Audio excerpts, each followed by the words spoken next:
শ্ৰীমন্ত শংকৰদেৱ সংঘৰ ৯৪ সংখ্যক অধিৱেশন যোৰহাটৰ মৌবন্ধা এৰালতলী পথাৰত অনুষ্ঠিত হ'ব। আগন্তুক ৬ ফেব্ৰুৱাৰীৰ পৰা আৰম্ভ হ'বলগীয়া প্ৰায় ১২ বিঘা ভূমিত নিৰ্মীয়মান বৈষ্ণৱ পণ্ডিত সোণাৰাম চুতীয়া সমন্বয় ক্ষেত্ৰখনিত ইতিমধ্যে সকলো ফালৰ পৰা প্ৰস্তুতি তুংগত চলিছে। ইফালে অধিৱেশনস্থলীত বিভিন্ন কাম-কাজ সমান্তৰালকৈ জিলাখনৰ বিভিন্ন প্ৰান্তৰৰ ভকত বৈষ্ণৱসকলে অধিৱেশনলৈ আহিবলগীয়া ভকত বৈষ্ণৱৰ সেৱাৰ অৰ্থে মিঠৈ পিঠাপনা আদি প্ৰস্তুতত ব্যস্ত হৈ পৰিছে। এতিয়াকৰ জগদুৱাৰ নপমোৱা গাঁৱৰ পৰিৱেশ গাঁৱৰ মহিলাসকলে ঘৰে ঘৰে চাউল গুড় আদি গোটাই অধিৱেশনলৈ অহা ভকত বৈষ্ণৱক আতিথ্যৰ বাবে প্ৰায় ১০,০০০ মিঠৈ ৩,০০০ পিঠাকে ধৰি আচাৰ কাহুদি আদি প্ৰস্তুত কৰিছে। হৰিনাম লৈ সকলো গাঁৱৰ নামঘৰ প্ৰাংগণত গোট খাই কোনোবাই যদি গুড় কাটিছে, কোনোবাই আকৌ পিঠাগুৰি চালিছে, কোনোবাই আকৌ টপত গুড়ৰ সৈতে পিঠাগুৰি মিহলাই মিঠৈ প্ৰস্তুত কৰি আছে। মুঠতে সকলো ব্যস্ত। উল্লেখযোগ্য যে এই অধিৱেশনলৈ মাজত মাত্ৰ এটা সপ্তাহ বাকী। ইতিমধ্যে অধিৱেশনস্থলীত আশ্ৰয় শিবিৰ তৈয়াৰৰ বাবে নৰা কটা ভকতৰ বাবে গামোচা আদি সকলো যোগাৰ সম্পূৰ্ণ কৰিছে আৰু আগন্তুক ৫ ফেব্ৰুৱাৰীত সকলো সা-সামগ্ৰী লৈ গাঁওখনৰ সকলো অধিৱেশনস্থলীলৈ ৰাওনা হোৱাৰ পৰিকল্পনা কৰিছে। সেই বতৰ যাতে ভালে থাকে আৰু কোনো ভকত বৈষ্ণৱে যাতে অসুবিধা নোপোৱাকৈ অধিৱেশনৰ পৰা বিদায় ল'ব পাৰে তাৰ বাবে অভিভাৱক জিলাৰ সদস্য হিচাপে এইসকল গঞাই দিনে নিশাই প্ৰস্তুতি চলাইছে। আমাৰ আজি শ্ৰীমন্ত শংকৰদেৱ সংঘৰ ৯৪ সংখ্যক বাৰ্ষিক অধিৱেশন উপলক্ষে আমি দিয়ক আঞ্চলিক শাখাৰ অন্তৰ্গত জগদুৱাৰ নপমোৱা গাঁৱৰ ৩খন প্ৰাথমিক এক হৈ আজি আমাৰ মিঠৈ বনোৱা কাম আমি সম্পন্ন কৰিবলৈ লৈছোঁ।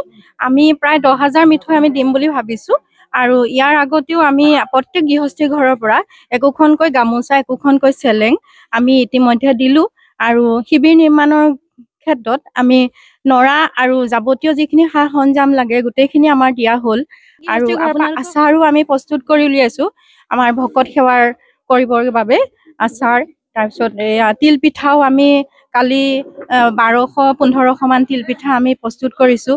তাৰপাছত মালপুৰা পিঠা আমি তৈয়াৰ কৰিছোঁ। তাৰপিছত গামোচা ইতিমধ্যে গামোচা আৰু চেলেঙৰ কথা উল্লেখ কৰিছোঁ, সেইখিনি দিয়া হৈছে। আমি এইটো আমাৰ কপাল মানে ভকত সেৱা যি বকুণ্ঠৰ পাৰিষদৰ ভকত বৈষ্ণৱ আমাৰ যোৰহাট জিলাৰ এৰালতলী পথাৰলৈ আহিব, গতিকে আমাৰ ভগৱন্তই আমাক এইকণ সুবিধা দিছে ভকত সেৱা কৰিবৰ কাৰণে। তাৰ কাৰণে আমাৰ ভগৱন্তৰ ওচৰত প্ৰাৰ্থনা জনাইছোঁ আমাৰ যাতে সকলোৰে দেহা মূৰ যাতে ভগৱন্তই ভালকৈ ৰাখক, যাতে আমি কোনো ভকতে যাতে আমাৰ ইয়াৰ পৰা কষ্ট পাই যাব লগা নহয়। আমি সেইটোকে প্ৰভু ভগৱন্তৰ চৰণত আমি কামনা কৰিছোঁ। সকলোৱে যাতে সুন্দৰ সুস্বাস্থ্য অধিকাৰী হৈ পেলাই ভকত সেৱা কৰিবলৈ আমাক শক্তি দিয়ে যেন। কৃষ্ণ জয় গুৰু শংকৰ। আমি আজি এই নামঘৰত আমি আইসকলক গোটাই এই মিঠৈ বনোৱা কাম আয়োজন কৰা হৈছে অধিৱেশনৰ কাৰণে। বাকী আমাৰ আইসকলে কৈছে আমাৰ নৰা কটাৰ পৰা ধৰি যিখিনি আমি মানে অধিৱেশনলৈ প্ৰস্তুত হ'লোঁ সেইখিনি গৈ আমি তাত অধিৱেশনত থলীত দিলোঁগৈ, শিবিৰ বনালোঁ।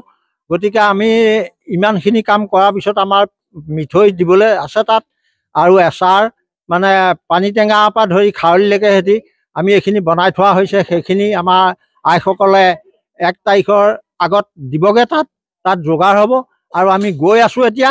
আৰু আমি এই আইসকলৰ অনুষ্ঠানলৈও আমি আহি খা খবৰ লৈছোঁ, লৈ আমি ইয়াত অলপ সহায় কৰি দিছোঁ আৰু আমি চব ক্ষেত্ৰতে ৰাজহুৱা ক্ষেত্ৰতে থাকোঁ। আমাৰ ইয়াত মানে প্ৰায় ৩খন প্ৰাথমিকৰ ভিতৰত আমাৰ প্ৰায় ১০০তকৈ ওপৰ গৃহস্থী আছে আৰু সংগী আছে। আমি সকলোটি তালৈ যাম, তাত ভকত শুশ্ৰূষা কৰাৰ কাৰণে আপ্ৰাণ চেষ্টা কৰি আছোঁ। অসম আদিত্য টিয়ক NKS হুণ্ডাইলৈ স্বাগতম। নৰ্থ ইষ্টৰ প্ৰথম GDSI 2.0 ফিচাৰ্ছ ডিলাৰ হৈছে NKS হুণ্ডাই। অত্যাধুনিক সা সুবিধাৰে তৈয়াৰী মষ্ট আপডেটেড হুণ্ডাই ডিলাৰ এতিয়া ডিব্ৰুগড়ত। আমাৰ NKS হুণ্ডাই ডিলাৰত open sales consulted room, customer ৰুমৰ লগতে পুৰণি গাড়ীৰ এক্সচেঞ্জ ফেচিলিটিও ৰখা হৈছে।